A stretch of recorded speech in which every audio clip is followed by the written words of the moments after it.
Wassalatu wassalam ala rasulillah sayyidina wa maulana Muhammad ibn Abdullah wa ala alihi wa sahbihi wa mawalah wa la hawla wa la quwata illa billah.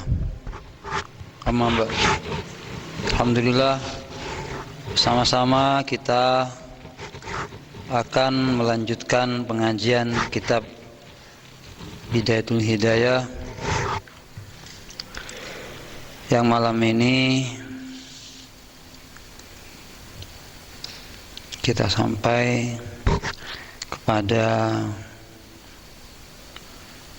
bagian yang keempat dari 8 bagian penyakit lidah.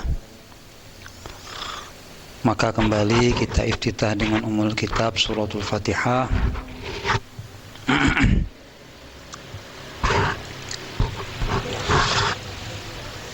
Untuk beliau Al-Imam Hujjatul Islam Abu Hamid Muhammad bin Muhammad Al-Ghazali bersama usuli wa furu'i, guru kita, pendahulu kita semuanya, Syekh Badri Masduki, Al-Habib Hasan bin Muhammad Mahfun, Sidul Walid, Kiai Haji Nahrawi, semuanya diberikan derajat yang mulia oleh Allah. Dan kita mohon kita semua diberi oleh Allah futuh, terbuka hati kita untuk mendapatkan ilmu, mendapatkan asrar, mendapatkan kemuliaan. Semua para santri, semua orang-orang yang ikut mengaji, mendengarkan, kita doakan semuanya. Terutama juga ada saudara kita yang biasa hadir saat ini sakit, termasuk orang tua kita, Bapak Jamal. Kita doakan segera diangkat penyakit oleh Allah, diberikan kesehatan zahiran wa batinan. Semua orang-orang yang diuji oleh Allah dengan penyakit diberikan kesehatan. Al-Fatihah. Syaitanir rajim. Bismillahirrahmanirrahim. Alhamdulillahirabbil alamin arrahmanir rahim maliki yaumiddin. Iyyaka na'budu wa iyyaka nasta'in ihdinas siratal mustaqim. Siratal ladzina an'amta 'alaihim ghairil maghdubi 'alaihim waladdallin. Amin. Ila an qala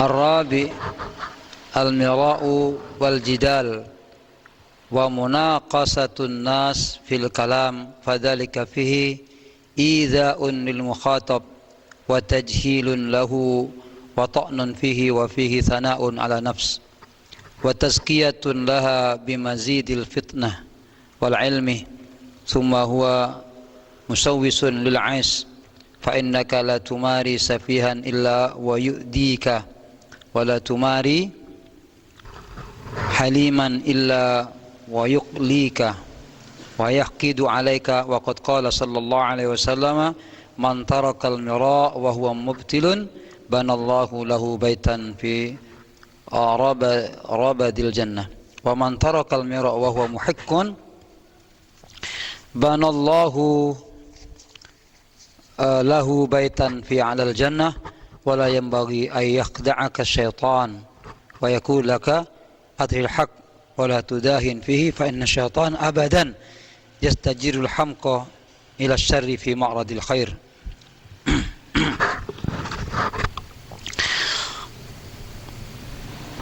Kemarin sama-sama kita belajar dan membahas tentang keburukan mughibah, yang merupakan hal yang sangat tidak baik, ya.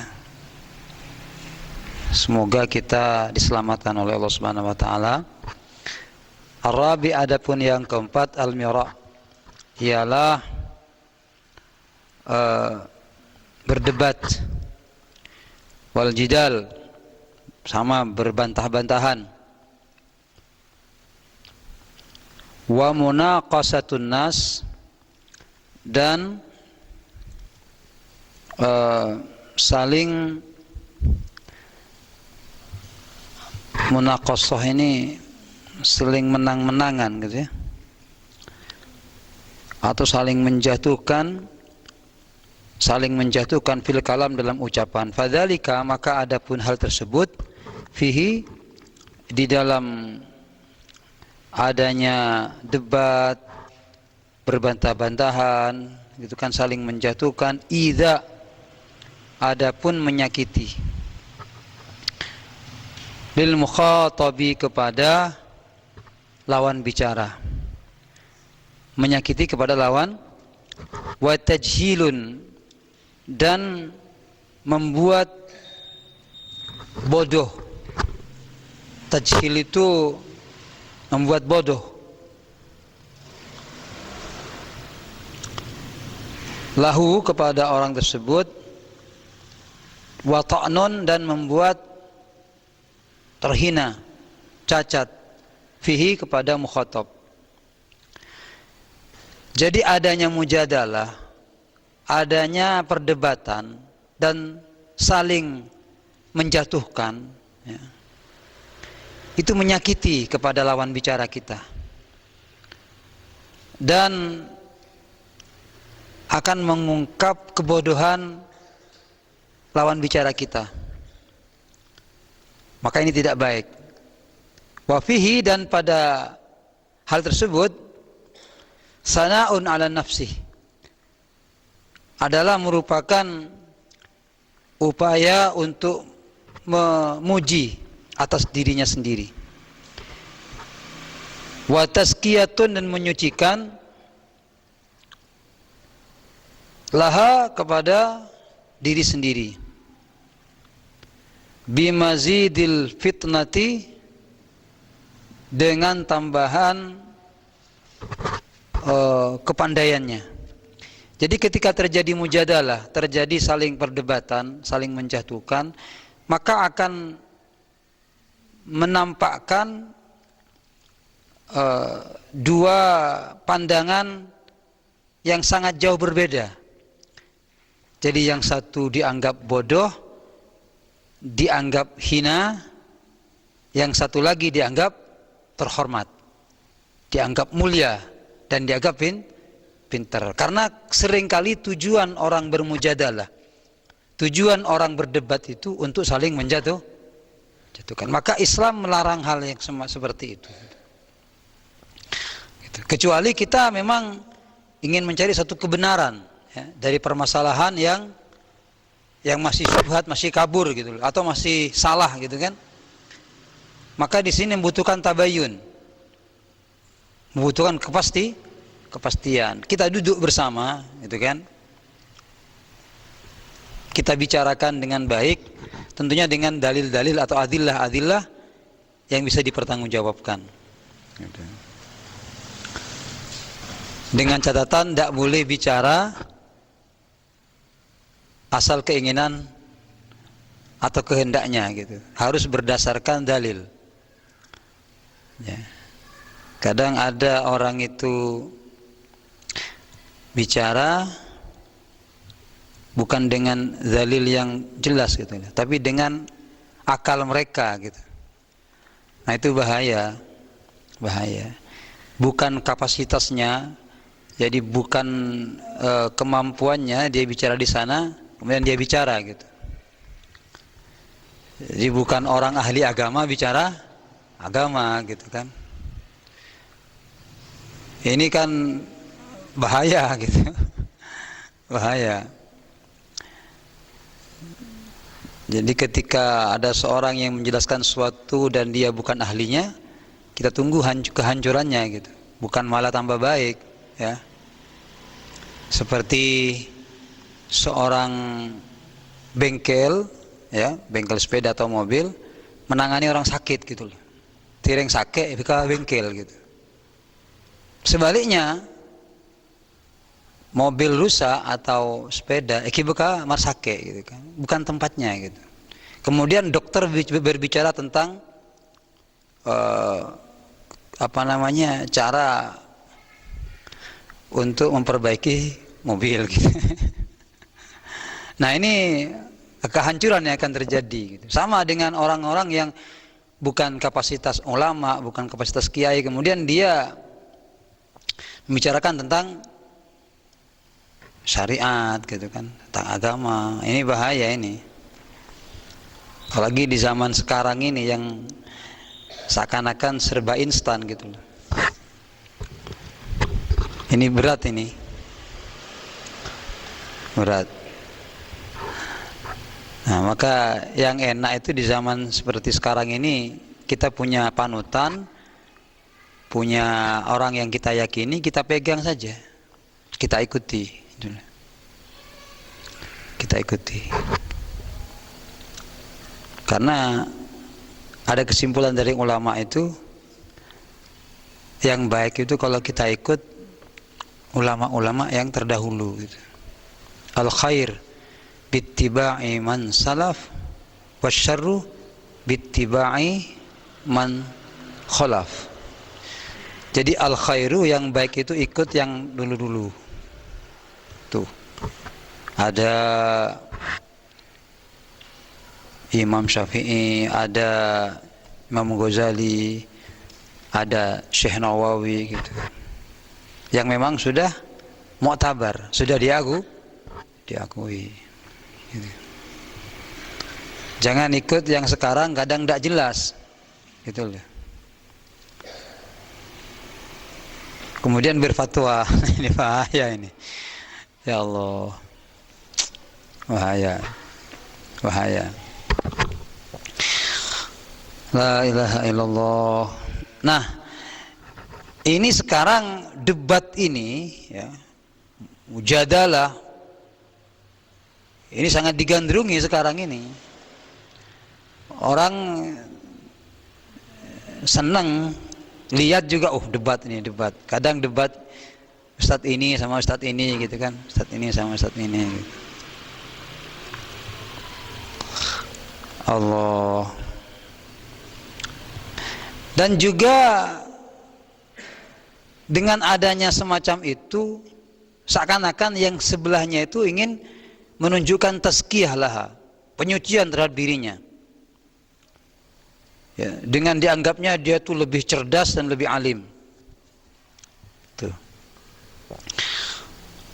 Karena sebenarnya yang namanya kebenaran itu, ya, bagaimanapun mau disalahkan dia tidak akan bisa salah.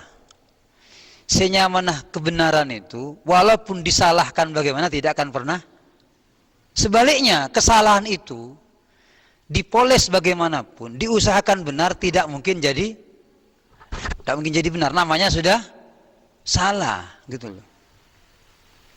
Salah. Jadi jangan memperjuangkan yang namanya kesalahan, gitu. Tetap salah itu. Tapi ketika kita taubat, kita memperbaiki yang salah menjadi satu kebenaran di kemudian hari dengan sikap dan perilaku, nah itu yang hebat, gitu. Itu yang bagus. Gitu. Jadi jangan dipaksakan seperti membicarakan tentang ketuhanan, gitu kan? Ada ini orang kemudian sembarangan bicara. Ya Allah. Summa huwa musawwisun. Maka adapun yang semacam itu akan membuat rusak lil aisy kepada kehidupan. Jadi tidak akan nyaman gitu loh.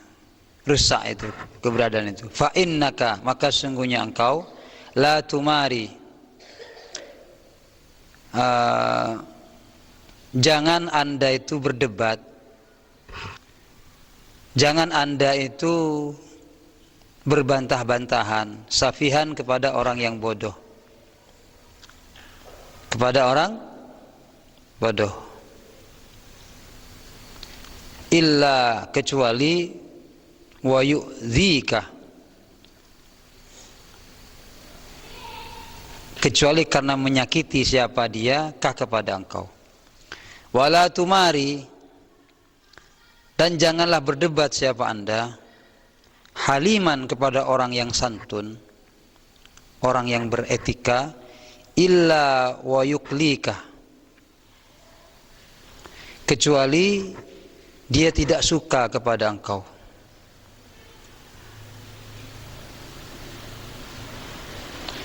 Wa yahqidu alaika, dan kemudian meninggalkan ketidaknyamanan. Siapa orang halim itu? Alaika, atas dirimu. Nah, jadi kita ini tidak usah debat sama orang bodoh.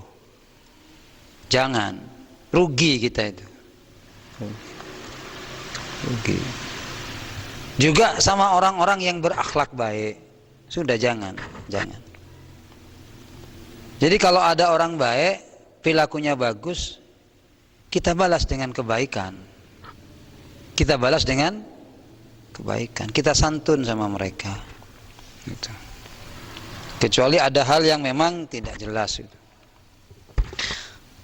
Nah, kalau bicara debat atau sama orang bodoh, ya tak ada marena.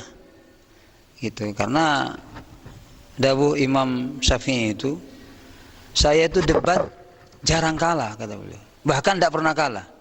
Saya yang kalah sama orang bodoh, kata dia.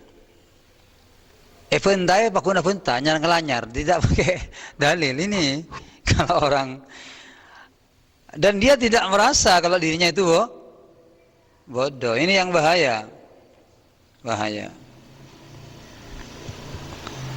Waqad qala sallallahu alaihi wasallam, dan sungguh telah bersabda siapa Nabi Muhammad sallallahu alaihi wasallam, man tarakal mira'a, barang siapa yang meninggalkan perdebatan, wa huwa, adapun orang itu mubtilun, ialah memang salah dia, mengakui dia salah. Debat ialah menyadari dia. Banallahu lahu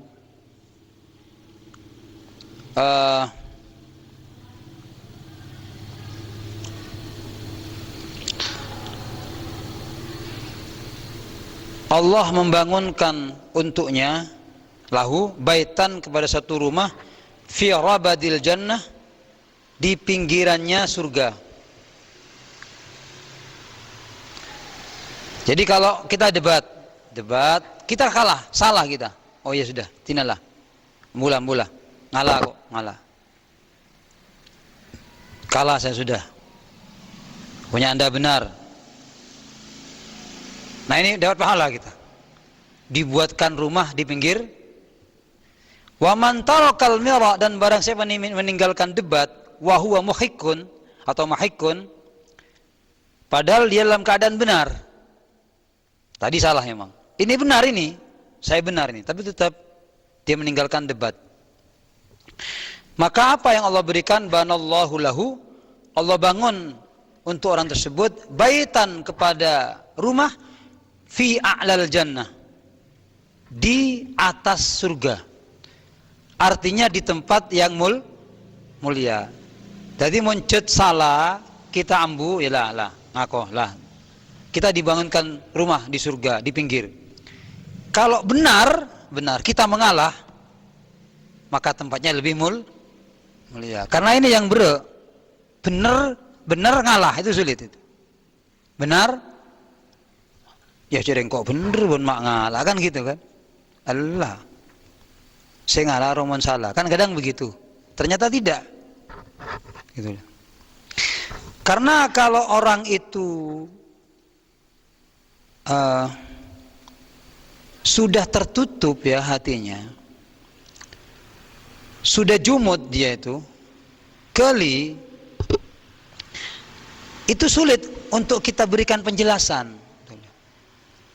Sulit, walaupun sudah terang bagai matahari yang tolaat fis sabah, wadih, keterangan ini sudah jelas bagai matahari terbit di pagi hari, jelas sudah. Ini halal pak, ini benar, ini sahih gitu loh, ini baik gitu. Tapi karena sudah hatinya tertutup, maka dia tidak menerima. Bukan masalah benar atau salah, tapi dia tidak bisa menerima, gitu loh maksudnya. Ya. Makanya debat itu mesti dihindari. Tuh. Kan sampai orang itu ada yang berlebihan. engkau taka sapa abai mah pak tak terima aja gitu loh. Gitu kan. Ini berarti sudah jumut, tertutup dia punya hati dan tidak bisa diajak dialog. Gitu loh. Kenapa? Karena dia sudah menutup hati untuk menerima kebenaran. Jangan paksakan dia menerima. Ya, bisa ego. Kalau bahasa Al-Qur'an itu ketika Rasulullah gelisah, ketika beliau kebingungan untuk menyampaikan satu penjelasan tentang iman, tentang Islam yang alamatnya hati orang-orang kafir pada waktu itu, beliau bingung. Maka Allah pun menurunkan satu ayat, jangan Muhammad, cukup sudah. Sawa'un alaihim a'anzartahum am lam tunzirhum, sama saja Muhammad, kau kasih penjelasan dia, kau tidak kasih penjelasan sama, dia tidak akan Kenapa? Qasat qulubuhum, hatinya sudah mengeras, membatu.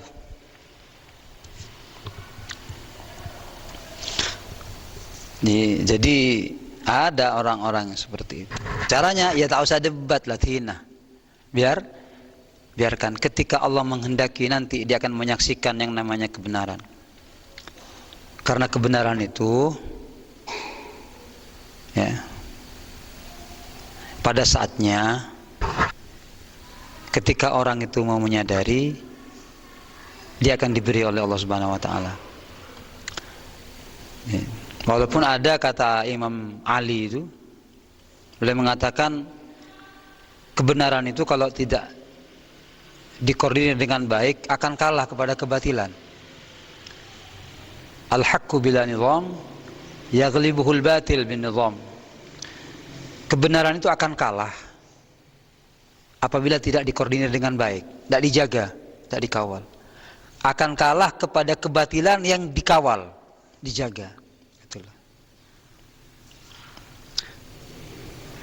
Makanya kita juga perlu metode, ya, dakwah butuh metode, penyampaian juga butuh metode. Sehingga kebenaran itu akan sampai dan terasa nyaman gitu.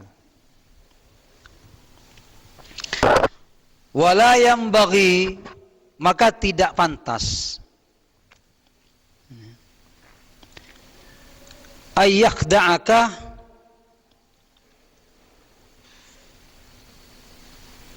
apa dapat menipu kepada engkau asyaitan, siapa syaitan, wa yakul, dan setan itu berkata laka kepada engkau, adhiril haq, ayo tampakkan kebenaran.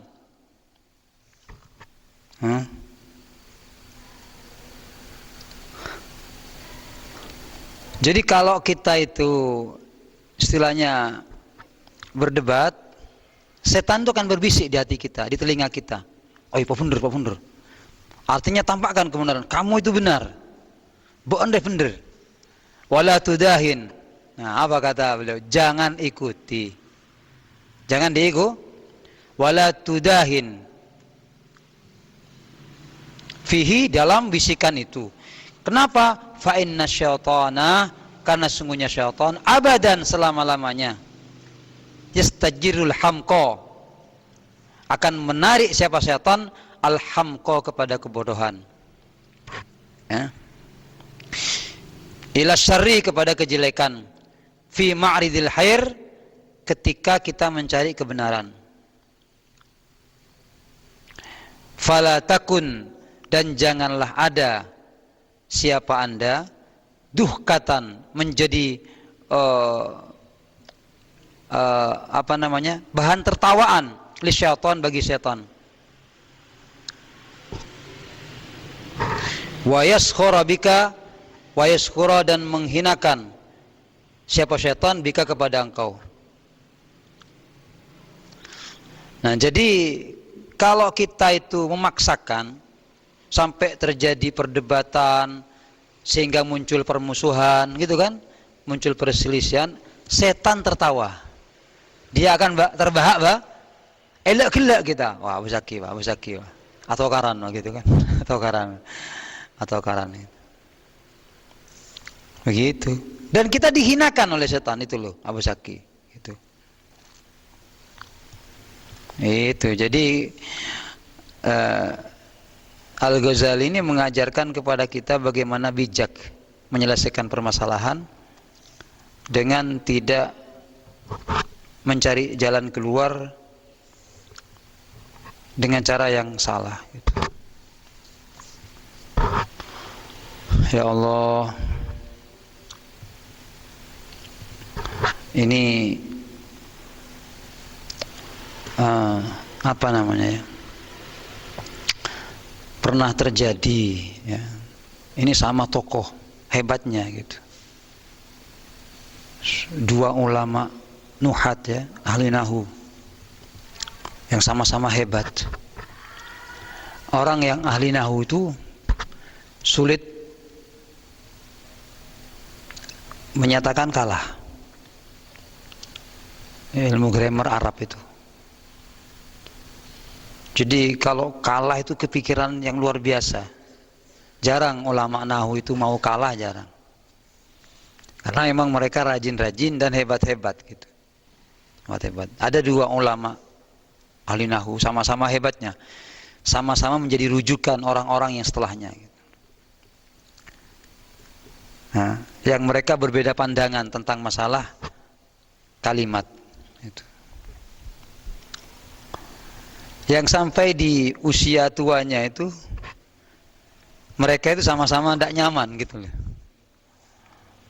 Ini sudah kaliber kiai, sudah kaliber ulama.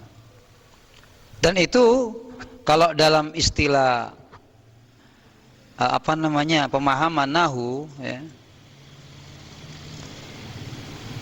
itu benar gitu loh. Benar, mencari kebenaran itu.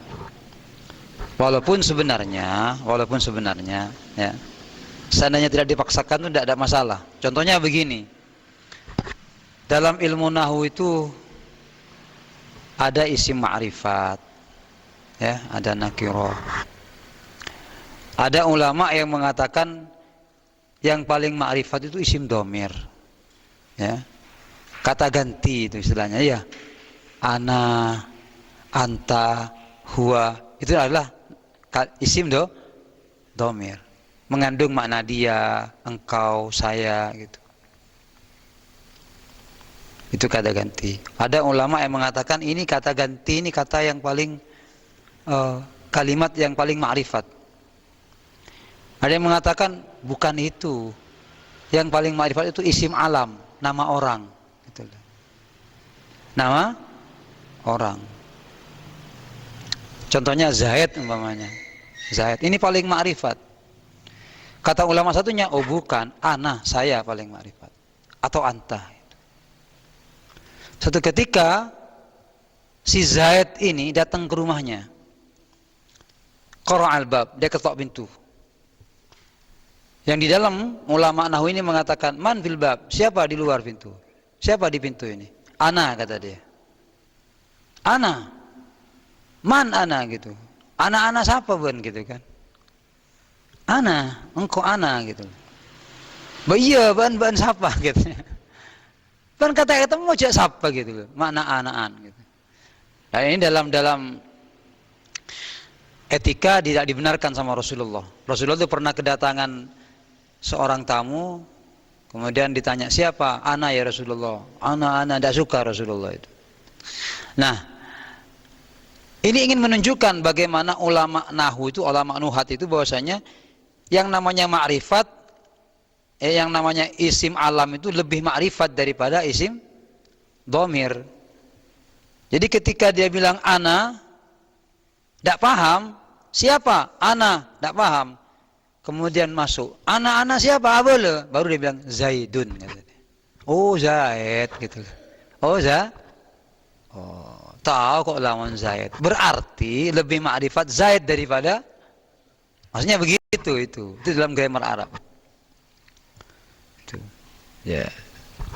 Tapi repot resen rangakin masalah nahwu.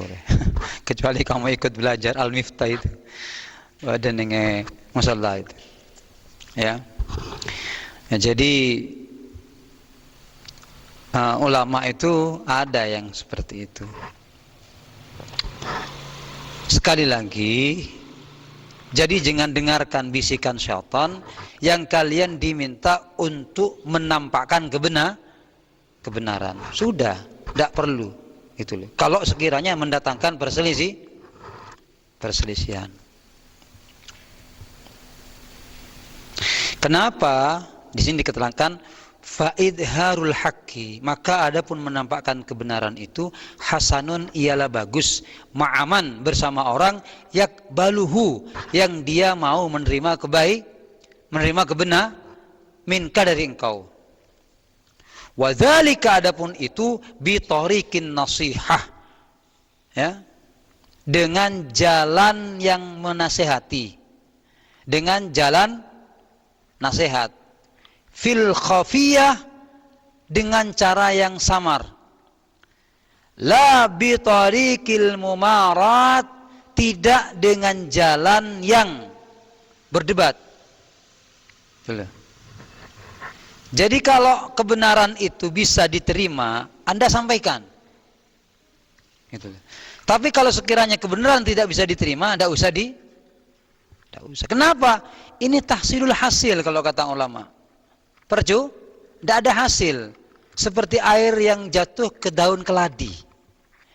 Air yang segeger ke daun talas. Dia akan jatuh tapi tidak berbekas. Akhili, gitu kan?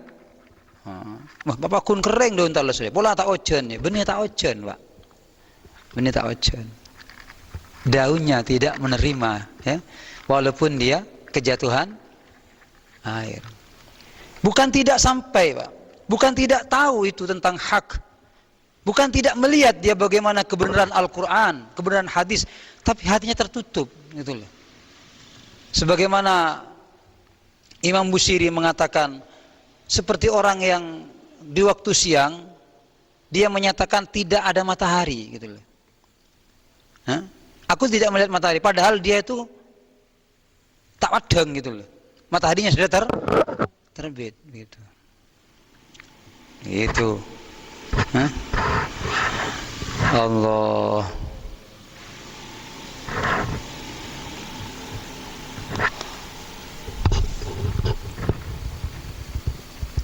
Ada itu di Burda itu. Nah, jadi cuma cara yang terbaik itu, cara menyampaikan kebenaran itu, kata beliau, nasihat itu namanya, nasihat. Kalau diterima namanya itu dengan cara yang samar, bukan terang-terang. Kalau bisa kasih nasihat sama orang itu, duduk berdua, ya,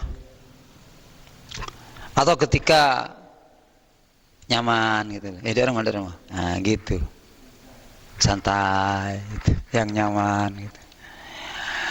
Karena pada hakikatnya orang itu tidak mau sebenarnya. Boleh melor tak anda orang, gitu kan? Coba mulain melor, gitu kan begitu ya. Itu memang tabiat manusia gitu. Maka yang terbaik, gitu. Seperti pernah si Syekh Al-Imam Syafi'i itu menyaksikan muridnya salah. Imam Ahmad itu salah. Cuma Imam Syafi'i itu tidak langsung menyalahkan, kamu salah gini, enggak. Gitu. Akhirnya bagaimana? Pas ketika malam hari, tidak ada orang duduk, baru dia bilang, kayaknya tadi itu kurang pas, gitu. Sebaiknya begini, gitu. Oh gitu ya? Iya. Jadi enak. Gitu ya. Nasihat itu begitu yang baik. Sering memang ada perbedaan itu ulama itu ya. Seperti contohnya begini. Ini sering ini terkenal ini. Imam Malik dengan Imam Syafi'i. Ini guru dengan murid. Kalau menurut Imam Malik itu rezeki itu sudah ada ketentuannya dan dia akan sampai kepada orang yang akan mendapatkan bagian rezeki walaupun dia tidak berikhtiar.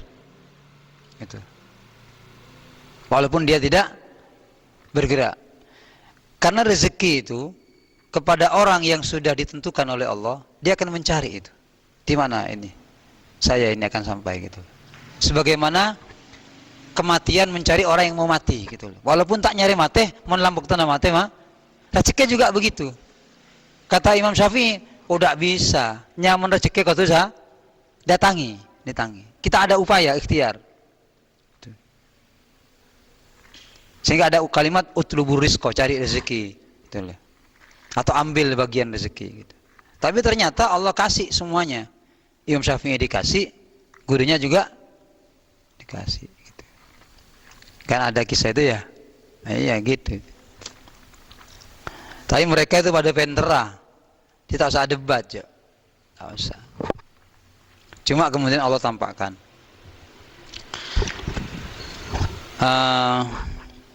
Jadi dengan cara yang seperti itu, bukan dengan cara caci maki, saling merendahkan gitu.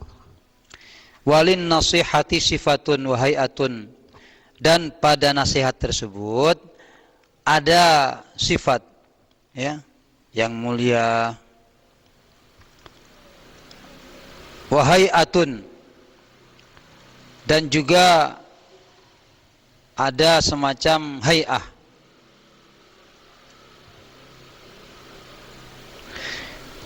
Wa yuhtaju, dan dibutuhkan fiha pada nasihat itu ila talattufin, kepada cara yang lembut, yang halus. Wa illa, dan jika tidak, sarat, maka jadi apa nasihat fadihatun, menjadi satu cacat.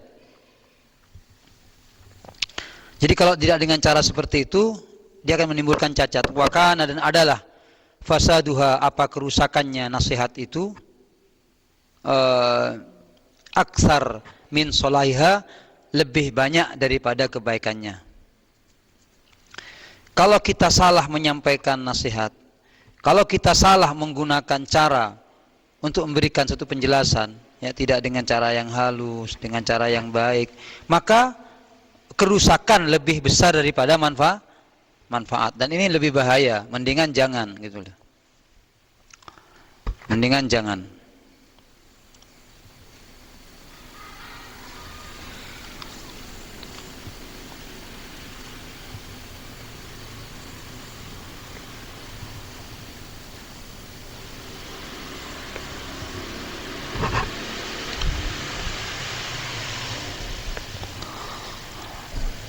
Nah, ini kemudian beliau menjelaskan, waman khalata mutafakkihatan,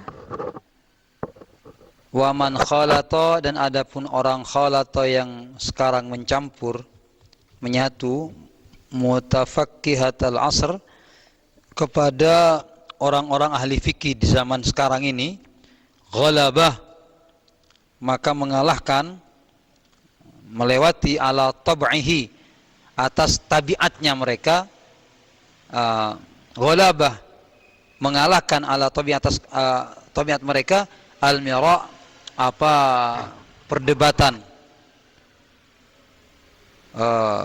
wal jidal, perselisihan, wa asura alaihi, dan menjadi sulit alaihi, atas orang tersebut, as-samtu, apa diam.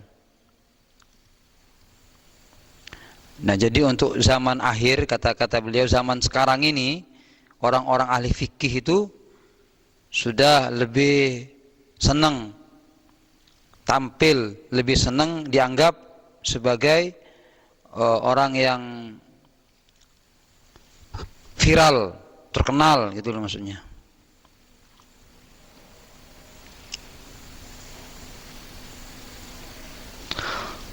Jadi beliau ini dulu, di zaman beliau ini sudah menyatakan bahwa orang-orang pandai itu nanti mereka itu lebih senang dengan cara yang seperti itu. Sulit di akhir zaman mencari orang yang mau diam, gitu loh. Gitu kata beliau. Id alqa ilaihi ulama usu inna dzalika wa huwal fadl. Sampai di sini dulu apa yang bisa kita bahas tentang bahayanya orang yang senang berdebat, bahayanya orang yang suka bantahan. Jadi ini mengajarkan agar kita betul-betul bisa menjaga kita punya lidah. Bahkan ada hadis yang tadi disampaikan Rasul Muhammad SAW. Jadi kalau kita itu mengalah, ya, karena kita itu memang salah, itu bagus. Itu bagus, dapat pahala, dibuatkan rumah di pinggir surga. Tapi ketika kita benar mengalah, ya, kita benar mengalah, rumahnya bukan di pinggir surga, tapi di atas dalam surga, begitu. Karena apa? Karena lebih sulit. Apalagi di zaman seperti yang sekarang, dituntut untuk menjadi orang yang viral, gitu loh. Jadi orang yang terkenal, gitu kan. Bahkan dengan cara pun mereka siap, asalkan dia bisa viral, gitu. Katanya bentabun seromben lah, tak jelas, gitu kan. Ya Allah. Nah, ini penyakit lidah inilah yang disebut oleh Rasul Muhammad SAW yang banyak menjerumuskan orang ke dalam neraka. Jadi Rasulullah pernah ditanya, ya Rasulullah, apakah yang paling banyak memasukkan orang ke surga itu ya Rasulullah? Beliau menjawab, 2 hal, kata Rasulullah. Yang paling banyak memasukkan ke surga, 1 adalah takwa kepada Allah, yang kedua adalah akhlak yang mulia. Kemudian sahabat bertanya lagi, yang paling banyak menjerumuskan orang ke neraka itu apa ya Rasulullah? Yang paling banyak apa ya Rasulullah? Beliau mengatakan adalah 2 yang sering terbuka, yaitu mulut dan kemaluan. Mulut dan al-famu wal faraj. Gitu. Jadi ini kita mesti jaga. Maka diam adalah merupakan ibadah yang mulia. Karena di sana ada sifat kemuliaan dan ada rahasia, ya, yang nantinya akan diberikan oleh Allah Subhanahu wa taala. Semoga bermanfaat, barokah semuanya, diberi umur yang barokah, diberi kesehatan yang barokah, diberi rezeki yang barokah oleh Allah semuanya, dan kita diberi kemampuan untuk menjaga anggota badan kita, terutama lidah yang sebagai nikmat Allah berikan sekaligus sebagai amanat. Semoga kita doa juga keluarga, istri, anak-anak kita, santri dijaga oleh Allah Subhanahu wa taala. Tantaretan, tetangga, lingkungan, masyarakat, semuanya kita doakan dirahmati oleh Allah Subhanahu wa taala. Yang sakit diangkat penyakitnya oleh Allah. Ya Allah, ya Allah, ya Allah. Ala hadhihi niyah wa ala kulli niyatin shalihah. Al-Fatihah. A'udzubillahi minasyaitonir rajim. Bismillahirrahmanirrahim. Alhamdulillahirabbil alamin arrahmanir rahim maliki yaumiddin. Iyyaka na'budu wa iyyaka nasta'in. Ihdinas siratal mustaqim. Shiratal ladzina an'amta 'alaihim ghairil maghdubi 'alaihim